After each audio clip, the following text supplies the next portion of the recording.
Welcome to Mainland, your local regional television station. I'm Graham O'Brien, and some of the stories coming up in our Nelson Tasman Regional News Roundup.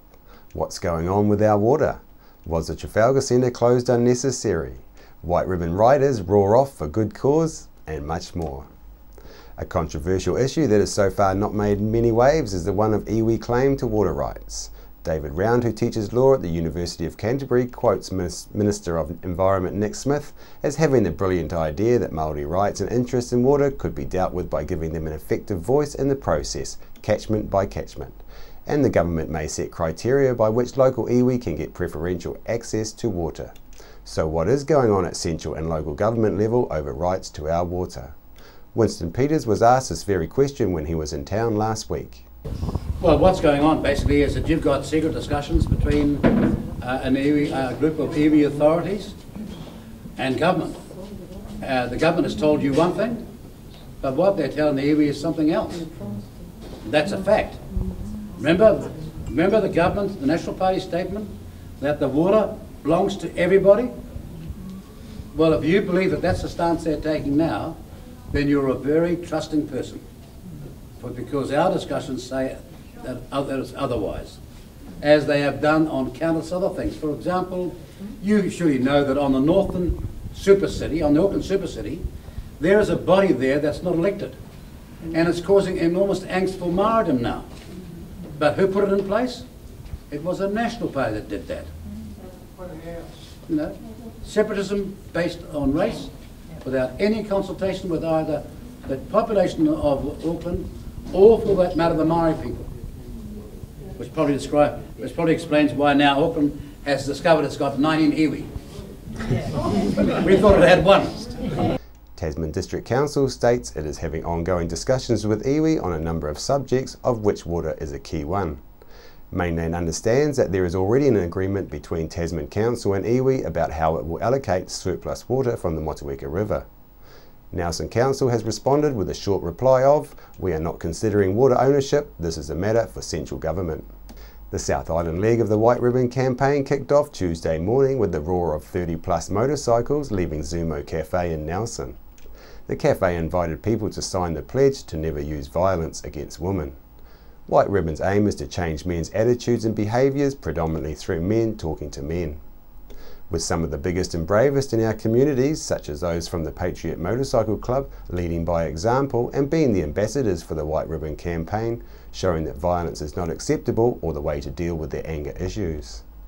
Nelson's Trafalgar Centre was closed for no real reason, according to a new report out this week, which indicates previous reports commissioned by council with consultants was seriously flawed.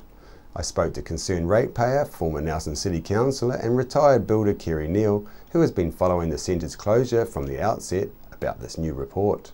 Kerry Neal, thanks very much for coming and talking to us. Great to be with you again. I have to say, you know, you're the only outlet that's actually seriously considering this Trafalgar Centre issue. Right. The others have let us down. Okay, thanks very much. The Trafalgar Centre, it's all well underway, it's all getting pulled apart. We have a latest report that seems to have vindicated everything that you and your team have been saying right from the very beginning. Can you tell us more about this? Yeah, okay. I think for the public's sake, if we just go back to where this started, nearly 2 years ago, you'll remember that it was closed on the basis that they believed there was no foundation under the building, little or no foundation, and that the ground was going to melt away, liquefy, thereby allowing the building to distort and collapse. Sure. Of course it would. But anyway, this report you mentioned that was released just 2 or 3 days ago has 2 claims in it that I want to read out. But before I do, regarding the slumping and the distortion, the solution at the time was to do what they technically call jet injection of a cement slurry. In other words, they drill a hole, put a probe down, put high pressure cement mixture, called a slurry, and it creates a very solid block. Very common process where you need it. So here we were all concerned, and everybody was wringing their hands because they believed the building was going to collapse because the ground was no good and it wasn't going to support the foundation under the building. Sure. The latest report says, and I quote, "The main hall foundations are founded in dense Appleby or Hope gravels. Southern end, the new southern end, which they were convinced was going to distort and fall down, Yep. embedded into Appleby gravels." Now, you know, the people only really need to just latch onto those two things. There is foundation under the building, adequate, and it is embedded in perfectly good material. The interesting thing is that they classify it as Appleby and Hope gravels. It's something that's cropped up, which is again an interesting bit of geology, that's come a long, long time ago, washed down over that zone all the way from Appleby. So Sure. Anyway, it's good, solid material. Yeah. So going back, I mean, the Trafalgar Centre was originally closed for this reason. Yeah. And that was based on a report by... Oh, several. Several You know, there were reports? 22 different outfits involved up until now 23. Yeah. And it's taken this long to convince themselves that they got it a bit wrong. Well, I mean, according to this, they got it completely wrong. Yeah, right. The next quote regarding the southern end, just a brief one. Now that they've established that there's little wrong with the material, this allows for the elimination of the previously considered jet grouting. Yeah. Despairing, isn't it? So, And the cost, of course, has been, well, about 1.7 million. to get to this point. Yep. So, but this latest number 23 group, they found other things that are wrong that needed to be fixed to make it earthquake. Well, safe. there's another very interesting issue, and we're not going to get through it here in this session, but we could probably come back. In fact, I'd like to. Sure. It appears to me, reading briefly this latest report, that they have almost accepted that the building is nearly up to 67% now anyway. Well, yeah, and it only had to be 34%. Yeah, to be legally acceptable. Yeah. I got no real problem with them wanting to make it better, but Yeah. but the reality is it's nearly up to there anyway. Yeah. The way I'm reading the report. If I'm wrong, somebody can correct me. Someone can come on Yeah, and give that's us right. correct. Yeah, that's right. But beyond that, I believe they're also now trying to achieve 100% of new building standards. Again, somebody can correct me if I'm wrong, Yep. but that's the way I'm reading it out of this report. Whether I'm right or wrong, the reality is the building is a heck of a lot better than they thought it was. And it didn't have to be closed Oh at the no, beginning? no, never. Because it wasn't... No, it's the lawyer got involved. So is there a... I know you're not a lawyer. Do you think we can go after, the council can go after these guys that gave us these reports and go over loss of revenue? Yeah. Okay. I mean, they have public liability insurance. Right. Well, the first thing we've got to do is get rid of this group of councillors that have supported all this nonsense. Get a new group in there that will sit around and consider a board of inquiry of a sort, and go from there. Establish the facts, and then say, right, these people are negligent. Get at them. Which you've moved a little bit off. You're talking about the next elections now. You're talking about changing the council. Yeah, but that's in answer to your question. That's my view, that you'll have to wait till then. Yes, because this lot has ignored all the reality of the situation. This week is World Acupuncture Awareness Week, and I caught up with acupuncturist Patty McBride, who is Vice President of the World Federation of Acupuncture Society down at the Victory Community Centre this week. Patty, you've got a little bit of an unusual community event going on down here at Victory. Can you tell us a bit more about it, please? Yes, this week's Acupuncture Awareness Week. It's actually World Acupuncture Awareness Week, and it's an initiative of the World Federation of Acupuncture Societies, and I'm one of the Vice Presidents of the World Federation.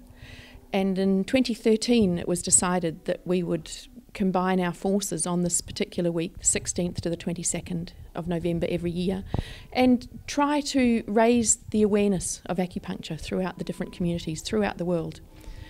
We've got events up and down the country, right from Whangarei down to Invercargill. So it's a big week for us. So people can just come down here, book in, come down, and they get a little bit of a free experience of acupuncture. That's right. We were here on Monday. There were a couple of us down here on Monday, and we're here again today. And people can just drop in. There's no need for an appointment. We can't do a full assessment and diagnosis, of course, but we can certainly introduce people to acupuncture and give them a taste of what it's really all about and the sorts of things that can be treated with acupuncture. And how have people embraced the acupuncture? They're still a little bit scared of the needles and everything, or are people getting a bit more open-minded? We like to think that we're just about mainstream. The first treatment is always the most difficult because people have a concept of needles as being pretty scary. But the needles that we use are so fine and so tiny that it's not that much more painful than pulling out a single hair. So the thought of it is much worse than the reality. Once they've had their first treatment, they're generally pretty happy to come back for their second and third and whatever else needs to be done. Great. Patty, thanks very much, and I'll let you get on with your busy day. Thank you very much. Sarah Kirby dropped in to take advantage of the free trial. Sarah, you come down for an acupuncture session today. Is it your first time? It is my first time. Hopefully it won't be my last. I'm sure I'll love it. I've heard really good things for the last few years, but I haven't actually had the opportunity to try. So what better time than during Acupuncture Awareness Week? And you didn't feel scared or put off by the needles or anything? I'm covered in tattoos, so needles are my thing. All about them. Great. And you come down for any particular reason, sore back, sore legs, or just for overall? I'm a runner and I've got terrible knees. So that's a key thing that I'd like to see if we can sort out, because that might be an ongoing sort of thing I need. Yeah. All right. Well, we'll look forward to seeing what happens. Fingers crossed. You might hear some cries, I'm not sure. Thanks very much. Thank you. Most of us know Civic House in Nelson is up there with some of those considered most ugly in the country. The council building was designed at a time in the early 80s which produced some of our most unfortunate architectural monstrosities. Senior lecturer at the Auckland University School of Architecture, Bill McKay, gives the advice that a beautiful building is one that fulfills its purpose sufficiently and gracefully. We went out to ask some folks in Nelson what buildings they thought were the ugliest in our fair city. Buildings are the ugliest ones. Probably, obviously, I think some of the older ones, there's quite a bit of, there's been some new developments happening around with bits in Collingwood Street, and where's another new building that's just gone up that I quite like? There's quite a nice building in Halifax Street. So I think some modernisation with these new buildings and things that have gone up, like the Quest Hotel and things, that's all really good. The ugliest buildings, though, I don't really know. Like some of these older ones along here have got some character on the outside, but like if you go into Farmers, it's in need of a bit of a revamp. It's pretty old and dowdy and tatty and things, so yeah. New buildings are always good. New stuff. Got to have new stuff. Oh, probably the Civic building. Looks like a Saturn rocket crashed and got left there with some scaffolding around it. Oh, that thing that New Zealand Post built down there many years ago. Now it's the council building. It's probably got to be the top of the list, I think. No, I can't really think of any others. Well, the obvious one is the Nelson City Council building, and next on the list will be the Masonic Lodge, which could be a nice blank canvas for some artwork or something. We could have a bit of a Banksy project there. A crowd of around 150 people turned out for the Nelson leg of a nationwide anti-Trans-Pacific Partnership Agreement protest last weekend. 5 demands that the government must meet to provide transparency to the process being followed so far were read out at protests around the country. As with the nuclear-free movement, a less than peaceful action was encouraged to those attending, such as blocking roads and ports, to show a willingness to risk their freedom for democracy should the government continue to ignore the people's concerns. A resolution has been adopted by 12 city councils around New Zealand covering 60% of the people, and a similar move to the nuclear-free movement showing growing concern amongst local councils to the impacts of the Trans-Pacific Partnership Agreement. A Coleman Brunner poll released in August showed just 24% of people supported the TPP. Ever wondered what your elected representatives are saying on your behalf, or what decisions are being made while you're hard at work trying to pay your rates? Well, wonder no more. After 2 years of lobbying by this Mainland news presenter, a video camera has now been put into council chambers so the Nelson people can be more involved in their local democracy and transparency of decisions can be assured. To remind you that we are now having live streaming of council meetings, so the meeting is being recorded. It's important that when you're speaking that you do use your microphones, that you turn them on and off. If you don't turn them off, then the commentary can be picked up, so side comments will come through, so do try and remember to turn them on and off. And when we move into the public excluded part of the meeting, there'll just be a little pause while the administration advisor deals with the live streaming connection. You saw it first on Mainland TV News. After the break, we'll bring you the latest weather update and some events and happenings coming up from around the region.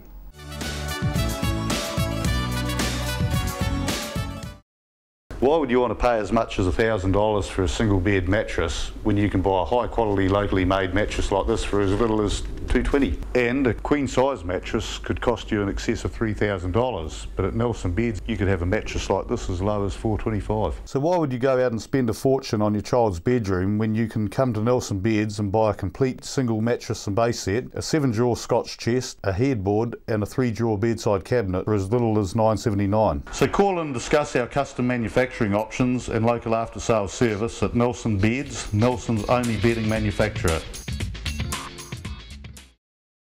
World War I was a defining period in our history, impacting greatly on the lives of people from the Nelson province. Memories of the First World War is an exhibition which will be displayed in a number of regional venues and is currently on at the Nelson Provincial Museum. Welcome to Smugglers Pub and Cafe, open 7 days a week with free parking all day. Our lunch menus have that fat old-fashioned flavour where we treat you like treasure with the food you'll savour. We cater for children, grannies and granddads too, with special rates and privileges given to the elderly lunchtime crew. Our staff are friendly and kind and want to see you all come back time after time. Daytime or evening, it doesn't matter. Give us a call on 546 4084 and we'll be happy to spoil ya. Are you looking for a scooter, walker, wheelchair, baby seats or pushchairs? Then come in and see the Nelson Region Specialist at Mobility for You, 269 Queen Street, Richmond, opposite the library. We have a huge selection of scooters, walkers, wheelchairs and accessories, along with a free booklet guide. We also provide a breakdown service if you ever get a puncture or a flat battery.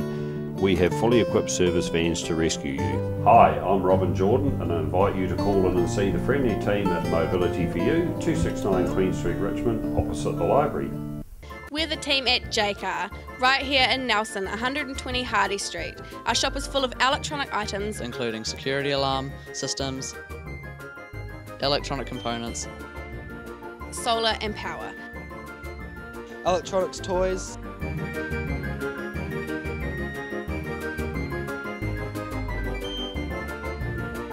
sound systems, cables and much, much more. JCar, 120 Hardy Street, Nelson.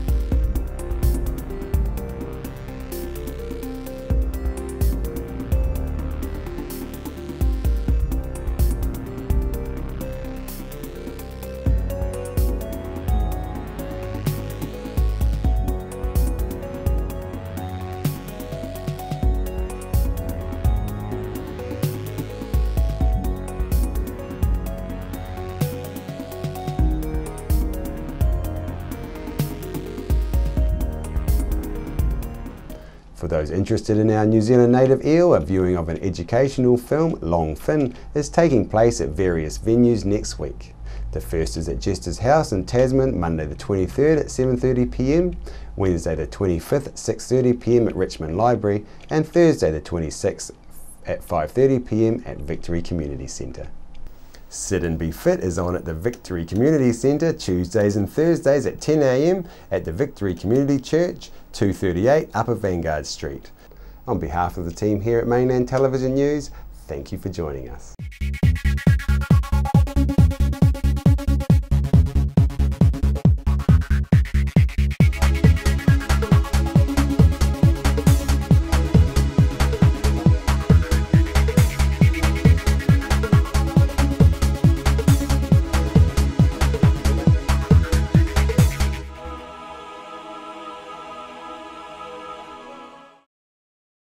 supporting local content so you can see more of New Zealand on air. Hi everyone, I'm Malcolm Harris from the Facilitators. We now look after sales for Mainland TV, radio, Sky and online. New Zealand On Air's latest Colmar Brunton survey confirms Mainland's large multimedia audience. If you're in business or want to put a message out to everyone in the Nelson Tasman region, plus nationwide on Sky or worldwide online, please give me a call or see our website at www.mainlandtv.nz. Welcome me hearties to Smugglers Pub and Cafe, famous for hearty meals, craft ales and a friendly service way. Sensational seasonal menus with meals all day and evening too, or sail in for a snack with special menus for young smugglers and you. Settle in for a jolly old time, relax and enjoy our award-winning dining and lovely fine wine. Decked out in an old worldly way, we're open 7 days. Book or come on in to 8 Muritai Street, not far from a beach walk or swim. Phone 546408. Why would you want to pay as much as $1,000 for a single bed mattress when you can buy a high quality locally made mattress like this for as little as $220? And a queen size mattress could cost you in excess of $3,000, but at Nelson Beds you could have a mattress like this as low as $425. So why would you go out and spend a fortune on your child's bedroom when you can come to Nelson Beds and buy a complete single mattress and base set, a 7-drawer Scotch chest, a headboard and a 3-drawer bedside cabinet for as little as $979? So call and discuss our custom manufacturing options and local after sales service at Nelson Beds, Nelson's only bedding manufacturer. Edward Gibbon, the bathroom specialist, have a great range of bathroom ideas at their showroom at 23 McGlashan Ave in Richmond. Call in and check out some of the latest bathroom designs and fittings. Edward Gibbon, the bathroom plumbing and drainage supply specialist, 23 McGlashan Ave, Richmond.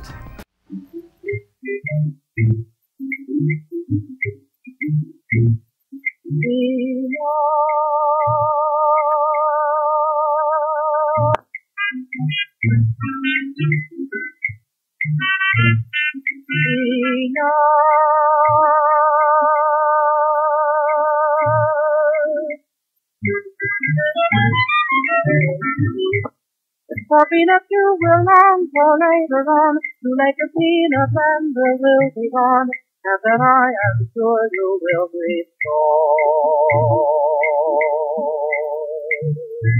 But the vendor must go, peanut vendor must go.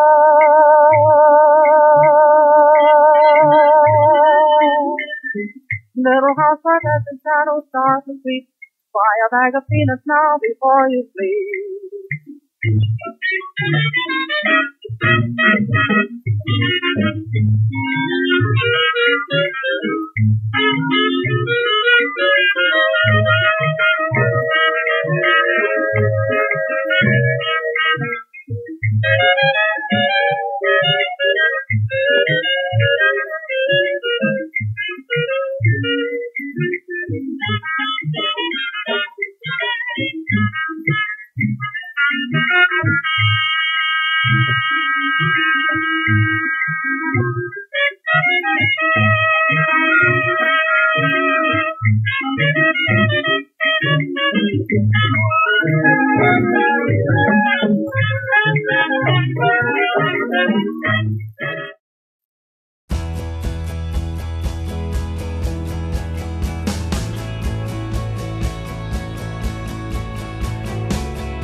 Yes. Yes. Yes. Here at Yes Shop, we love the word yes. Yes. We say yes to kitchenware. We say yes to beauty. We say yes to homewares. We say yes to fashion. We say yes to electronics. Yes to Philips. Yes to Dell. Yes to Apple. Happy Cool, Glad, Goldia, Huron and thousands of other products in our store. Yes! Say yes to TV shopping that's all about fun, made right here in New Zealand with Kiwi presenters like me. Yes! Say yes to the ultimate service. With dedicated presenters taking the product out of the box and showing you how it works. And what it can do for you.